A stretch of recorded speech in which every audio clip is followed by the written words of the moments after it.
எந்தவொரு கைவினைப் பொருளையும் மெருகேற்றுவதற்கு தொடர்ச்சியான பயிற்சி அவசியம். வழக்கமான ஈடுபாடு திறன் மேம்பாடு, ஆழமான புரிதல் மற்றும் புதுமையான நுட்பங்களைக் கண்டுபிடிப்பதற்கு அனுமதிக்கிறது. இந்த தொடர்ச்சியான செயல்முறை தேர்ச்சியை வளர்க்கிறது மற்றும் வேலையின் தரத்தை உயர்த்துகிறது.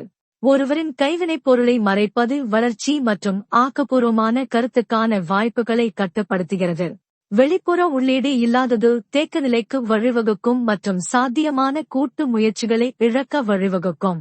ரகசியம் தனிப்பட்ட வளர்ச்சியை தடுக்கிறது மற்றும் பகிரப்பட்ட அறிவின் மூலம் கைவினை உருவாகுவதை தடுக்கிறது. கைவினைகளை பகிர்வது கற்றல் மற்றும் ஒத்துழைப்பின் துடிப்பான சமூகத்தை வளர்க்கிறது.